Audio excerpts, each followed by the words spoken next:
السلام علیکم 7 کلاس، امید ہے آپ سب خیریت سے ہوں گے۔ ہم پہلے آؤ پاکستان ہے کہ سیر کی ریڈنگ کر چکے ہیں اور اس کا بک ورک بھی کیا تھا۔ کوسچن آنسر اور الفاظ جملے آپ لوگوں نے اس کے نوٹ بک پہ سفینہ اردو سے دیکھ کے کاپی کرنے تھے اور مجھے امید ہے آپ لوگوں نے یاد بھی کیا ہوگا ساتھ ساتھ۔ آج ہم کسان کی دنائی کی ریڈنگ کریں گے۔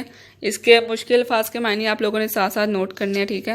ریڈنگ سٹارٹ کرتے ہیں۔ پرانے وقتوں کی بات ہے، کسی ملک پر ایک رحم دل بادشاہ حکومت کرتا تھا۔ وہ اپنی رعایا کا بہت خیال رکھتا تھا، اس کی رعایا اس سے بہت خوش تھی۔ رعایا کسے کہتے ہیں؟ عوام کو، ٹھیک ہے؟ بادشاہ کبھی کبھی اپنے محل سے باہر نکلتا، وہ عام لوگوں سے ملتا جلتا، ان سے باتیں کرتا، ان کے حالات دریافت کرنا یعنی پوچھنا۔ ایک دن بادشاہ کسی گاؤں کی طرف نکل گیا، اسے ایک کسان نظر آیا، وہ اپنے کھیت میں کام کر رہا تھا۔ بادشاہ نے کسان کو سلام کیا۔ کسان بادشاہ سلامت کو اپنے روبرو دیکھ کر بے حد خوش ہوا۔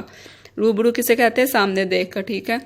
بادشاہ نے کسان سے پوچھا، تم اس کھیت سے کتنا کما لیتے ہو؟ کسان نے ادب سے جواب دیا، بادشاہ سلامت یوں سمجھ لیجئے روز کا 1 روپیہ کما لیتا ہوں۔ بادشاہ نے پوچھا، تم اس 1 روپے کا کیا کرتے ہو؟ کسان نے عرض کیا، علی جاں اس 1 روپے سے 4 آنے تو کھا لیتا ہوں، 4 آنے قرض اتارتا ہوں، 4 آنے قرض دیتا ہوں اور باقی بچے 4 آنے انہیں کنویں میں پھینک دیتا ہوں۔ بادشاہ نے کہا، میری سمجھ میں تمہاری بات نہیں آئی، مجھے اس کا مطلب سمجھاؤ۔ کسان نے ہاتھ جوڑ کر عرض کی، حضور 4 آنے کھانے کا مطلب یہ ہے کہ انہیں خود پر اور بیوی پر خرچ کرتا ہوں، 4 آنے قرض اتارنے کا مطلب یہ ہے کہ انہیں اپنے والدین پہ خرچ کرتا ہوں۔ میرے ماں باپ نے مجھے پالنے پوسنے پر جو مصیبت اٹھائی تھی اور جو خرچ کیا تھا وہ مجھ پر قرض ہے، اسے مکمل طور پر اتارنا تو میرے بس میں نہیں، مگر کوشش کرتا ہوں کچھ نہ کچھ اتار دوں۔ 4 آنے قرض دینے کا مطلب یہ ہے کہ انہیں اپنے بچوں پر خرچ کرتا ہوں، جب میں بوڑھا اور کمزور ہو جاؤں تو میری اولاد میری دیکھ بھال اور خدمت کرے۔ رہے وہ 4 آنے جو کنویں میں ڈالتا ہوں تو اس کا مطلب یہ ہے کہ میں انہیں اللہ کی راہ میں خرچ کرتا ہوں، ان سے کسی غریب اور حقدار کی مدد کر دیتا ہوں۔ بادشاہ نے کسان کی یہ باتیں سنی تو اس سے بہت خوشی ہوئی۔ اس نے کسان کو نام دیا اور کہا، جب تک تم میرا منہ 100 بار نہ دیکھ لو اس بات کا ذکر کسی سے نہ کرنا۔ کسان نے وعدہ کر لیا۔ بادشاہ اپنے گھوڑے پر سوار ہو کر واپس اپنے محل چلا گیا۔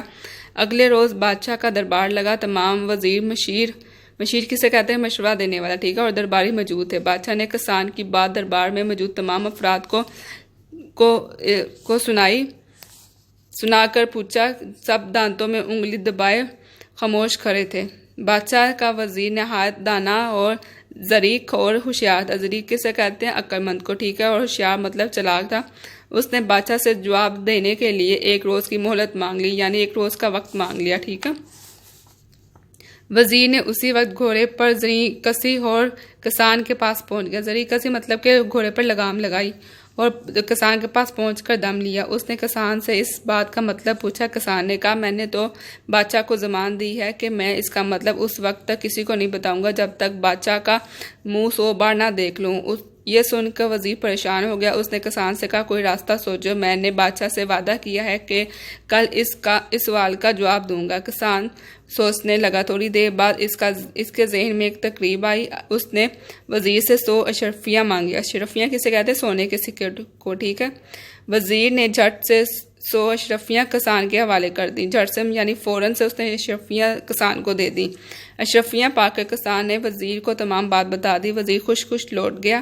اگلے روز دربار لگا۔ بادشاہ نے وزیر سے سوال کا جواب پوچھا۔ وزیر نے کسان کی بتائی گئی بات حروف پر حروف بتا دی، یعنی کہ بالکل اسی طرح بتا دی۔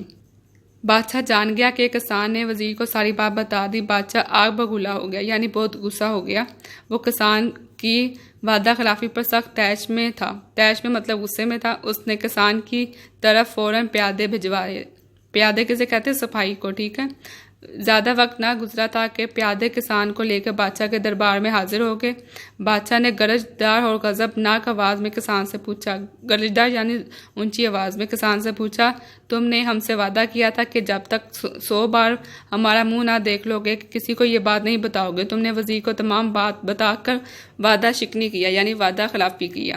کیا جواب ہے اس کا تمہارے پاس؟ کسان عقلمند کسان نے بڑے ادب سے عرض کی، حضور میں وعدہ توڑنا گناہ سمجھتا ہوں۔ مجھے وہ حدیث پاک یاد ہے جس میں فرمایا گیا ہے کہ جو وعدہ پورا نہیں کرتا اس کا کوئی دین نہیں۔ پھر میں آپ سے کیا گیا وعدہ کیوں کر توڑ سکتا ہوں؟ بادشاہ نے پوچھا، کیا تم یہ کہنا چاہتے ہو کہ تم نے وزیر کو ساری بات نہیں بتائی؟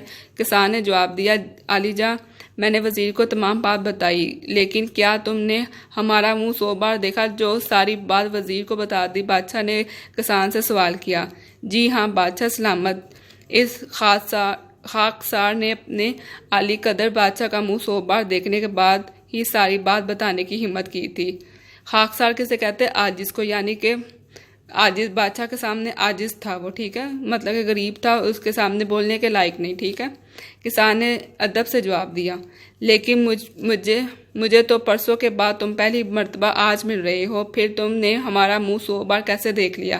بادشاہ نے حیرت سے سوال کیا۔ کسان نے کہا، بادشاہ سلامت، میں نے بات بتانے سے پہلے وزیر سے 100 اشرفیاں مانگی تھی۔ ہر اشرفی پر آپ کی تصویر کندہ تھی، کندہ مطلب چھپی ہوئی تھی۔ میں نے ہر اشرفی پر بنی ہوئی آپ کی تصویر کو دیکھا، اس کے بعد میں نے وزیر کو ساری بات بتا دی۔ کسان کا یہ جواب سن کر دربار میں موجود لوگ کسان کی دنائی پر اش اش کر اٹھے۔ دنائی کسے کہتے ہیں؟ عقل کو، اور اش اش کرنا یعنی واہ واہ کر اٹھے تھے۔ بادشاہ بھی کسان کی عقل مندی سے بہت متاثر ہوا۔ اس نے کسان کو وزیر مقرر کرنے کا اعلان کیا۔ سب نے بادشاہ کے اس فیصلے کو سراہنا مطلب پسند کرنا، ٹھیک ہے۔ دربار میں موجود تمام لوگ کسان کو وزیر بننے پر مبارکباد پیش کرنے لگے۔ بہت آسان سی ریڈنگ تھی، آپ لوگوں کو سمجھ آ گئی ہوگی میرا خیال ہے۔ اگر نہیں بھی سمجھ آئی تو آپ لوگ ایک دفعہ اس کی ریڈنگ دوبارہ کر لیے گا 7th کلاس، ٹھیک ہے۔